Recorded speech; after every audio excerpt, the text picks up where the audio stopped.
The sun has left and forgotten me. It's dark, I cannot see. Your stories don't define you, but how you tell them will. I'm your host, Sarah Elkins, and I call myself the Chief Storymaker at Elkins Consulting. Because in order to have really good stories, meaningful stories to share, you kind of have to start making them and noticing things in your life that you can use as stories, the meaningful ones. Because the epic ones, they have a place, but they don't always connect in the way that you want to connect. Quick reminder for the listeners who are interviewing for jobs. I know it's hard sometimes to apply what you've done in the past to what you want to do in the future. And our new course, Get Hired Job Interview Storytelling, is available now. It includes the online course and small group storytelling practice sessions. Visit elkinsconsulting.com for more information. I'm eager to get started today and record this episode with Nathalie Lussier. We met through a variety of platforms, both LinkedIn and also via email. And I know, listeners, you're going to find her stories entertaining, inspiring, and definitely motivating to take that next step. Nathalie, thank you so much for joining me today. Thank you so much for having me, Sarah. I'm excited to share some fun stories. Well, I was just about to get started with my first to start with. And then I suddenly noticed the brilliant yellow color in the room behind you. And I just had to point that out because our listeners can't see it. Listeners, she's sitting in this brightly colored, bright yellow room, and it just exudes joy for some reason. And I just have to point that out before we get started. So thank you. Nathalie, you know that I love to start by asking my guests to share something about themselves that most people don't know about them. I do that so that our listeners get a different perspective of you, so that when you're telling your stories, they have a framework that might give them more depth and understanding of the complexity of our humanness. Yeah. So when I thought about this question, the story that kind of came to mind is, I was a young child, like a lot of young children are, enrolled in different programs, and my parents enrolled me in piano lessons. And that very first piano lesson, we got a little sheet with some music on it, and we got a blank notebook with lines on it. And, I got just a very basic introduction of what piano is and like the notes and things like that. And then I went home and I kind of copied what I saw in the sheet music into the notebook, and I kind of made my own songs. And when I brought it back with me to the teacher the next day, the teacher was completely floored. And she was like, I've never had a student do this before. This must be like a musical genius. And, my mom was like, well, I don't know, like what happened? and for me, I remember hearing her saying that, and I was like, no, I'm not special. You just gave me a blank notebook. And that just, for me, meant I had to fill it in. And so it wasn't like a homework assignment or anything like that. I didn't have like the musical gene or anything to write like this perfect song. It was just, I thought I was supposed to do that. And I feel like that's something that, in life, we kind of do the things that we think we're supposed to do a lot of times. And sometimes going off the beaten path can also be great. Oh, I love that. And do you still continue with your piano playing? Unfortunately, no. I definitely, got pretty good at it. I did it for a few years, enjoyed it, but I didn't love the practicing part. So I was sort of complaining, again, as what young kids do. And I didn't really want to keep pursuing it. So I ended up doing other things like martial arts, actually. That is something that I stuck to for over a decade as well. Wow. There's so many applications to that story. The first thing I thought of was, when given a blank piece of paper, I think people go one way or the other. They go your way, where they just feel compelled to fill it, or they go the opposite way, where they freeze because they think there's too much space, too many opportunities. And it reminds me also of the book, The Reluctant Creative, that my friend Dr. Caroline Brookfield recently published. And it talks about the two different kinds of creativity, the kinds within and without constraints. And when I read that book, the first thing I thought of is that one of our sons and I are the people who see a blank page and are like, "Whoo, what am I going to do with it?" And we get super excited, and we just kind of make up our own rules because it doesn't matter. Nobody gave us a box to get into, so as far as we know. And then my husband and our other son are far more creative with constraints. So when they have a box, they know how to think around it. And there are times when we're both, of course, when we're one or the other, and we can explore other ways. But it seems to me that there's so much room for collaboration with those two different kinds of creativity. So that's what came to mind with your story of the blank page. I love that. Yeah. And definitely in my life, there's times where it's easy to just, yes, like there's a blank page, there's a blank cursor, an open document, let's just go for it. And other times where it's like, oh, wait, what am I supposed to do? I need some direction here. So yeah, I think that's an awesome observation of there's more than one approach to these things.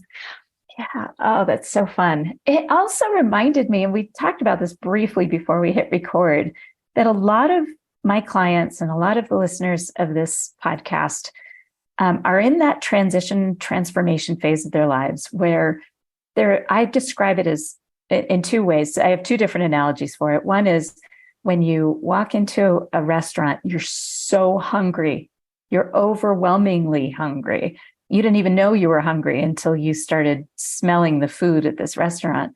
And you've been feeding everybody else. So you didn't even, it doesn't even comprehend this underlying hunger until it got overwhelming and painful. And then you walk into a restaurant and there are 100 items on the menu. And it's so overwhelming to see all of these options that you just walk out hungry.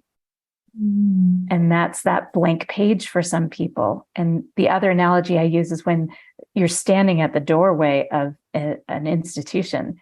Behind you is your life, the way that you know it, all the comfort and familiarity of the institution. In front of you is wide open space, the blank page. And again, there are those of us, depending on where we are in our lives and who we have in our circle, that we just take the first step and go and figure we can change our minds later. But then there are the others that are so comfortable in that they will stay there until something either shoves them out, which unfortunately happens more often than not, or we get so uncomfortable because it's so dark in there and we're outgrowing it that we finally have so much pain that we take that step. So let's dive into what you do now, but instead of just telling me and telling our listeners what you do, tell a story about a recent experience with your work, your income producing activity, that really gave you that satisfaction of knowing that you're in the right place. Yeah, so I recently had a very sort of full circle experience in our business. So we run a software company, and my husband and I, and I studied software engineering in school. So it seems like the very natural path for me to have a software company, but it was not a direct path. And in fact, I kind of realized during my university years, I was an intern. So I worked at a bunch of different tech companies, startup companies, a little bit on Wall Street. And during those internships, I realized I don't want to do this. I didn't feel like this was the right thing for me. So when I graduated, I actually didn't take a job offer that I had received to go work on Wall Street. I just started my first business right out of college. And it was not the software company that we have today. It was just me trying to figure out, I wasn't really into healthy eating. So I was listening to follow your passion kind of advice. So I decided to start that business first. But recently we started hiring paid interns from the school that we graduated from. And so we've been hiring all of these awesome developers and marketers from the same school that we went to.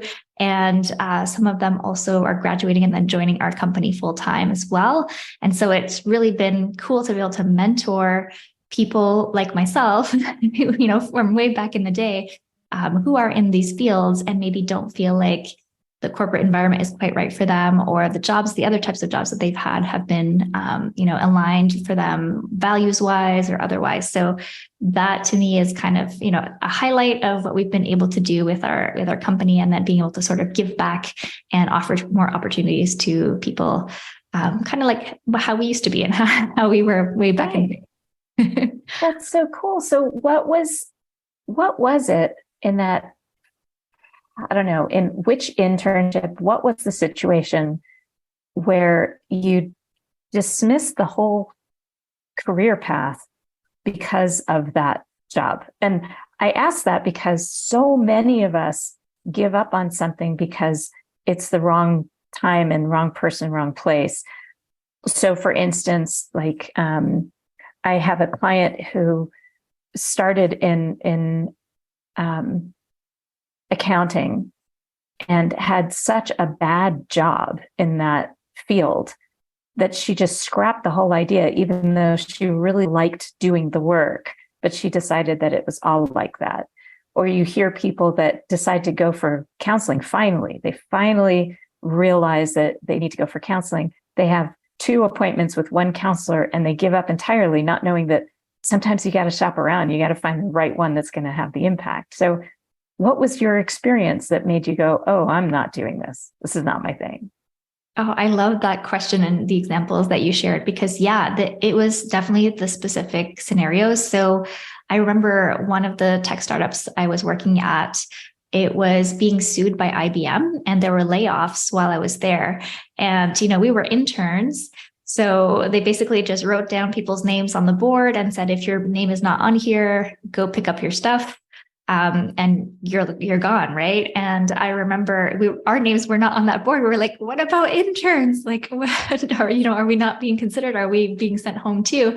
And so we were all fine. Luckily, they kept us on for the rest of our term, but that was a big wake up call of like, oh, okay. And then I do have to also mention, it was like the 2007, 2008 kind of era. So, it was definitely that time of the cycle, I guess, if you will.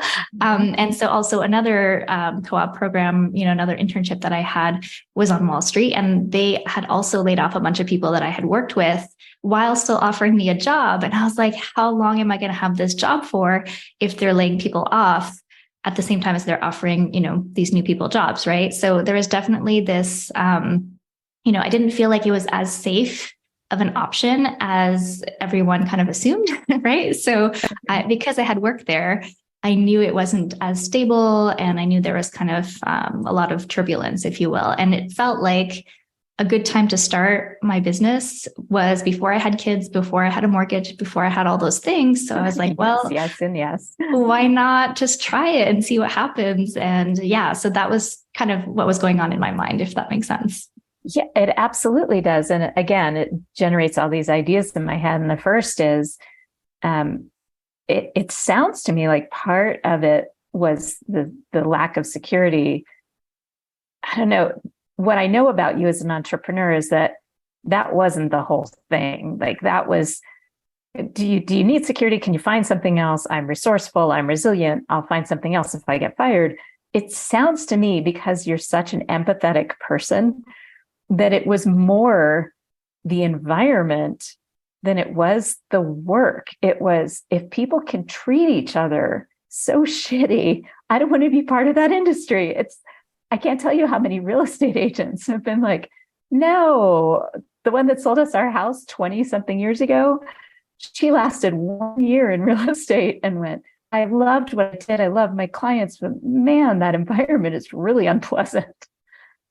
Absolutely. Yeah. And, when I think back to those times, I could kind of see myself, 40, 50 years in the future and looking back and saying like, oh, like, I'm so like regretting having gone through all of that. And also like, definitely, some of my coworkers were super stressed out, like, having heart attacks and like all these issues. Right. So it was like, it just did not feel like this is a healthy long-term decision for me.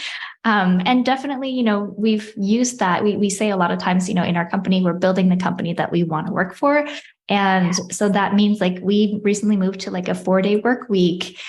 We do other things to kind of really support our people and ourselves and our own, mental and, actual physical health too. Because like we don't want people having heart attacks. We don't want people having major issues when they're working with us. So, yeah. So you redefined the culture for an industry, really, for yourselves to make sure that what you experienced wasn't what your employees would ever experience. Yeah, absolutely. And, my husband did not take the same path as me. He ended up working, in corporate. He was, what is it called? I'm blanking. He was a consultant. So yes, so he did a lot of consulting, and he was working crazy hours. Like he was going gray really young and just like traveling almost every single week for his work. And I was like, once my business was successful enough, I was like, okay, you got to get out of that. and then that's how we kind of ended up starting our software company, is because he quit his job and joined me once we had enough kind of stability in that business. And then we kind of bootstrapped our way to the software company that we have today. So I would love to know, thank you for, first of all, for sharing that, because understanding that we don't all have the luxury to just choose something else. I remember being stuck in a really abusive situation at work, and I was bringing home the health insurance because my husband was self-employed. And I remember feeling like I just didn't have the luxury to leave. So I hear that and I appreciate that aspect of the story. Second, what problem were you solving with this software? What was the thing that went, that the light bulb for you too, that you could do something that there was a need for, and where you could do something with impact, positive impact? Because clearly that's a huge part of your mission. Absolutely. So with the software, so it's a WordPress plugin that helps people who have online courses, memberships, and communities. And it did not start off that broad. So the reason that we initially wrote the software is because I was selling online courses in my very first few kind of business iterations, I'll call it. And we had this very popular challenge, and people were coming to the website. The website was crashing because of the plugin that we had for our courses. And, there weren't that many options at the time for doing that. So we were like, hey, both of us are developers. Let's just like code something real quick to solve this problem, because our website host would shut us down every night because they thought we were being attacked by like a denial of service attack. Right. So we were like, okay, we just have to fix this quick. So we did that. And then we were like, well, we wrote this. So what else would we want? Like, what else could we do to make it, more interesting and useful for our course participants? And so we added progress tracking and little quizzes and things like that. And then people started asking us, who were going through my courses, hey, what platform are you using? Like, what, this is so new and fresh, and like, what are you doing? And how can I use the same thing?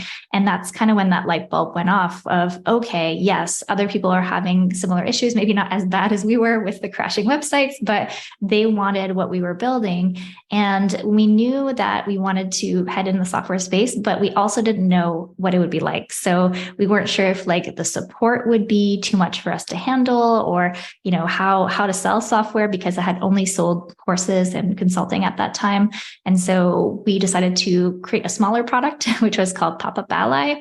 And it was a polite pop-up. So I know everyone kind of gets annoyed with pop-ups on websites, but it kind of can tell if you've already been to the website, and kind of only show if you're about to leave and things like that. And so that was our first product that we launched and marketed. And again, that kind of came out of the idea of it was a lot of people kept asking us to help them design pop-ups for their website. And I was like, well, I can design a pop-up because I can code. So I would have to teach you how to code, which is a whole, a huge thing to undertake. Right. So if we have a tool that lets you design them the way you want them, that would really solve that problem. And so that first product was a big success. We realized, okay, support is not that bad. We can handle it ourselves, because we only had one assistant for like 5-10 hours a week at the time.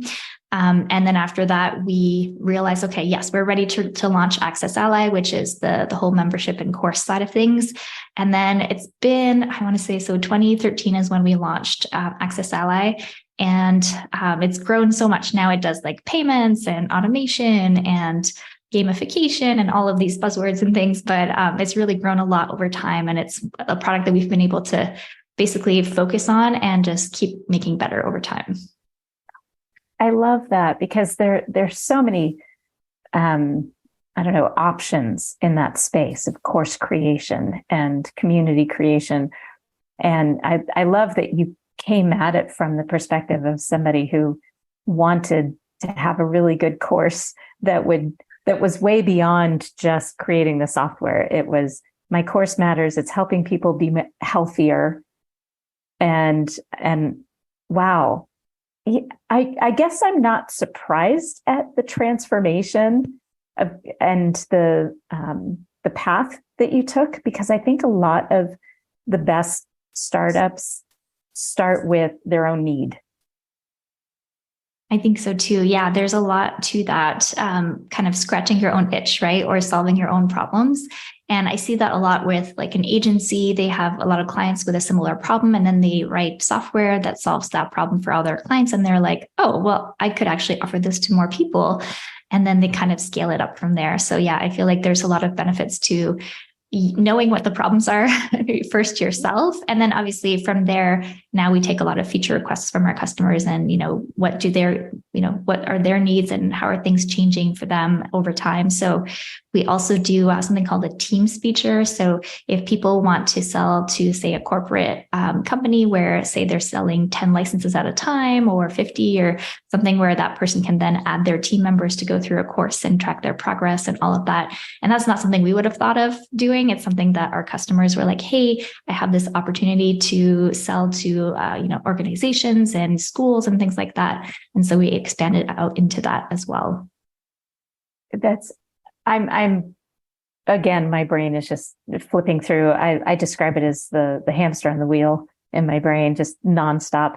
One person described it as a reference to the 70s and 80s, the Rolodex. You're flipping through the Rolodex, which a lot of people, younger people wouldn't understand that. But the first thing I thought of is the application of this, not just to software development or even services, that kind of direct service, because I think about, like in my case, I noticed that when I was at work, the biggest challenge my colleagues had was the crappy leadership and the lack of transparency. And in crappy leadership, once you kind of, drill down into it, it's generally because the leaders aren't really listening and because they don't see the natural talents of the people that they're supposed to be leading or managing.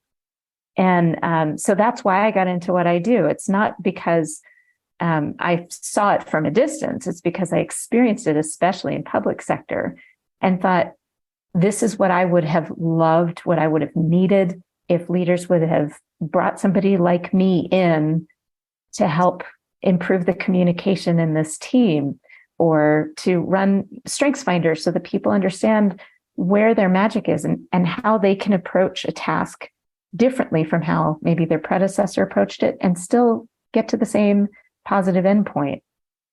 So I'm thinking, listeners, if you are thinking about what your side hustle might be, what your next iteration might be, even if you end up taking that iteration and working for a different company using that motivation and inspiration, think for a minute about this. Yeah. Wow. And I feel like it's like, how can we bloom where we're planted, right? So Yes. If we're in front of something, probably there's something we can learn from that situation and turn it into something useful for other people too. So I love the example that you shared. Oh, it's so great. You think about how many people want meaning and purpose in their lives, and they hate their jobs, or they don't love their job, which is a different thing, but it's just as painful over time. And what they can do with that. I love that. The analogy bloom where you're planted is huge for me, because I live in Montana, and just yesterday I was on a hike, and there's a tree that always catches my attention, and it's crooked and curved. It has like this perfect spot to sit and snuggle it, which I actually come up and I hold the branches of this tree and tell it thank you. And part of what I love about it is that it is literally growing up and thriving through solid rock. And bloom where you're planted is such a great analogy. So thank you for reminding me of that one. Yes, I'm a fellow tree hugger, so I totally understand. I know if you had told me 10 years ago, or now I guess longer, because I've been in Montana over 20 years now, but if you had told me when I lived in Washington, D.C., that at some point I would live in Montana and somebody might catch me gently hugging a tree, there's no way I would have believed you. But at this point, the world can be so discouraging and heavy and dark that being out in nature is really my way of coming back to hope and strategy. Like how can I, as one individual, make a difference and lighten that load for the world around me. So yeah, bloom where you're planted. So when you think about one of those first clients that with the first app that you created, where people could come up with this pop-up and then people could either buy something right out of that or sign up for a newsletter, whatever they're doing with that pop-up, if it's a lead magnet, whatever they're doing with it. When was the moment where you realized that switch had flipped, that you went from not being sure to realizing the positive impact, not just for income, because, it always feels good to get that first check or the second check or, the 25th check. But what was it that made you realize that this was in alignment with who you are? I think it's when people were sharing about it with their friends, sort of the word of mouth effect. Yes. Because that was like, obviously I can like what we created and think it's cool, but if other people aren't seeing the value and aren't, sharing it with their friends because they think it's awesome and they need to try it, then I don't know if we created anything great, right? So for me, that was the big thing. And so sometimes I would be like in a Facebook group with, entrepreneurs and things, and somebody would say, hey, what pop-up should I use? And people would be like, oh, Pop-Up Ally by Nathalie Lussier. And I was like, wow, that's amazing. Like that people recommend us when somebody asks. So I think for me, that was that tipping point beyond the sales or the traffic or like any of the other things that you mentioned. So there's so much in that story that you kind of pretend isn't a big deal, or maybe you just don't see the details in that story. I would really encourage you to go back in time to that moment in the Facebook group, in a particular one, because it might have happened multiple times, but there is one, or the combination is forming in your brain, the combination of those experiences to create one single story, which that's what our brain does anyway. And so there's nothing manipulative or lying about it. It's just the way that you remember it. So if you think about one of those moments, or again, maybe it's a combination, where you're sitting at your desk and you have Facebook open and you're participating in a group of entrepreneurs. And that first time somebody said, oh, you've got to look up Pop-Up Ally because has to be part of it, because Nathalie's awesome, or because this product changed my business, or because their support is so outstanding and I have a friend that works there. Like, what was it? Because that's the meaningful part of the story. Mm-hmm. I mean, I think the word they were using was, it's a polite pop-up that you can make it look pretty, right? So I feel like that, which is kind of what we were aiming for. But I feel like that connected with people. And we even had people who were website designers who would buy Pop-Up Ally for their clients, design the pop-ups for their clients, and then hand it off to them so that they could maintain it and all of that as well. So there was definitely the design element as well as the politeness element. Oh, I love that. It's a polite pop-up is what was selling it in that group. And I think more than anything, that demonstrates how in alignment you were, that's what stood out to you was their comments about the design and the idea behind it. Oh, I love that. Exactly. I just got a little chill up my neck. That was awesome. Wow. So coming full circle, which, we like to do, and you obviously like to do that. You started the whole conversation like that. When we come full circle and you think about that person that was you, that you were in that environment that you had to get out of. I know you're providing a different environment for the people just coming out of school so that they don't just give up on counseling, so to speak, in that example I gave, or they don't just give up on something they just spent 4 or more years learning, which can be painful in terms of your self-confidence. What do you say to that person that has experienced that layoff where their name wasn't on the board, but the colleague that they've been working with that they felt like was a mentor that they were leaving? What do you say to them? Yeah, I mean, I feel like sometimes these situations open us up for better things, even though it doesn't feel like it in the moment. And I'm still in touch with some of the colleagues from back in the day. And it's interesting, like they all landed back on their feet. I know it was kind of a rough time for a while for some of them, but I feel like sometimes the situation doesn't work out for a reason. And I don't want to say like everything happens for a reason, but sometimes I say that a lot. Yeah. And sometimes I feel like, yeah, it is kind of that way because maybe there's something better waiting for you. And, I definitely took the entrepreneurship path. I know it's not for everyone. And I think also sometimes it gives us, like, if we're in a tough situation, like, or a job we don't like, or an environment we don't like, what can we do to change it or shift it even small amounts and small increments, right? And so for us, that 4-day work week, that was an idea from one of our employees. They were like, hey, this would be great. And we had already been sort of experimenting with every other Friday off, but also kind of compensating with more hours during the week. So when they said we would like to just do 4 days and no extra time, during the week, we were like, yeah, let's just try it. And I feel like we're sort of all in this weird phase in like the world right now, I guess I want to say, where we're trying to figure out what work should look like and how to balance like all the things that we care about, from our health, our families, the environment, all of these things. And so if we can just try things that we hope will make things better for all the humans and all the other creatures too, then I think that, that's a positive that we can take out of the tough situations. I appreciate that. And I know one of the first questions people who have the potential to be able to do this for their organization to lower their number of hours, the first question that is going to come up was, did you find that in those 8-9 hours, they were productive enough to make up for it because they knew that they were on a shorter time frame?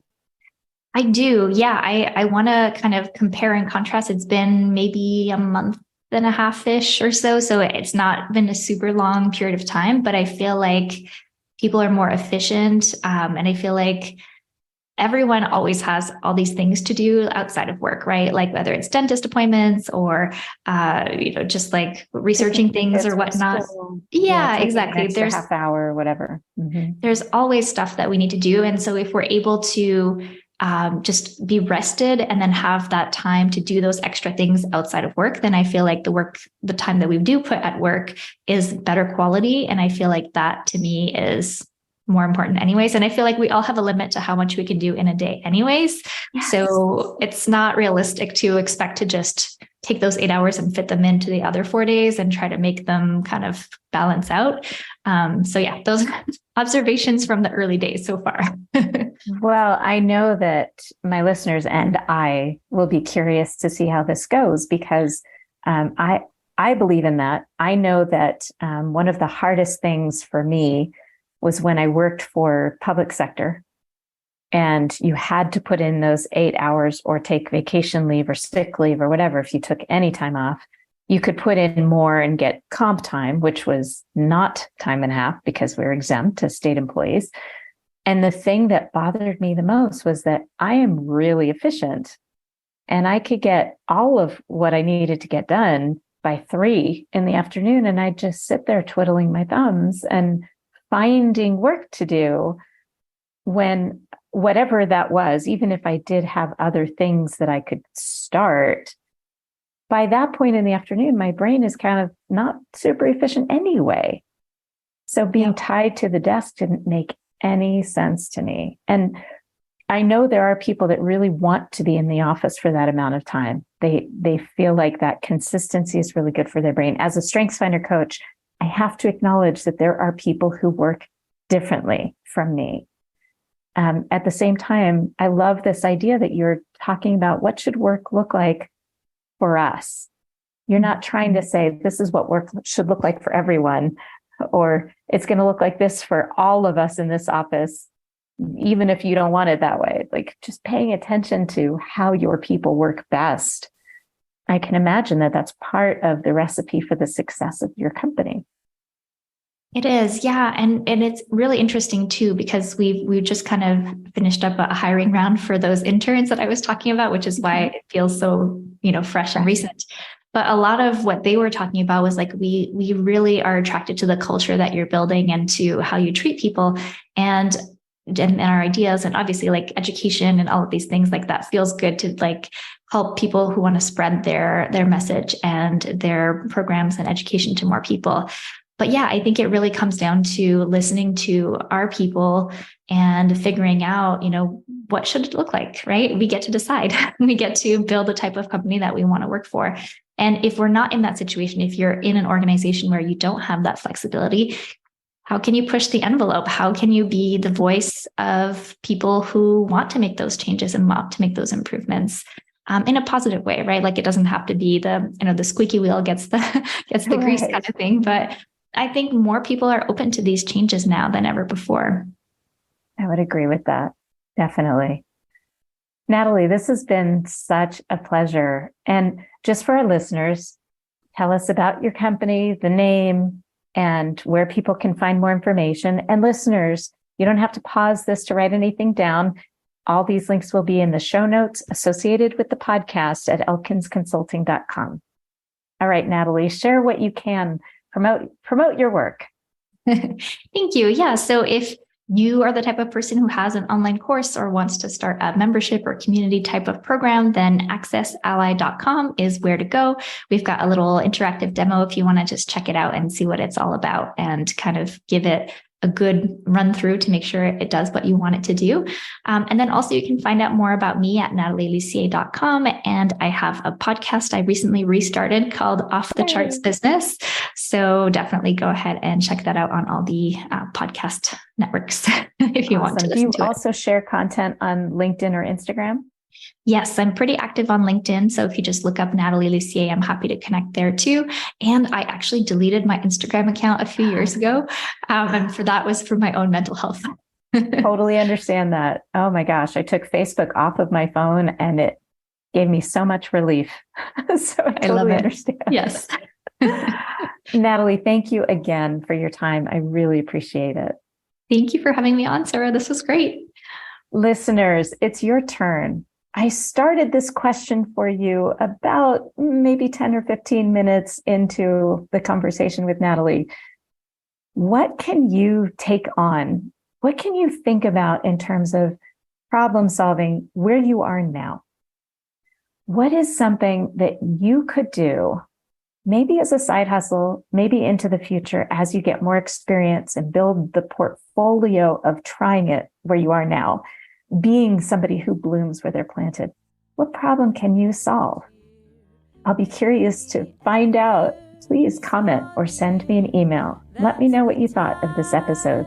Your stories don't define you. How you tell them will. Smile, what's the use of crying? You'll find that life is still worthwhile if you just smile.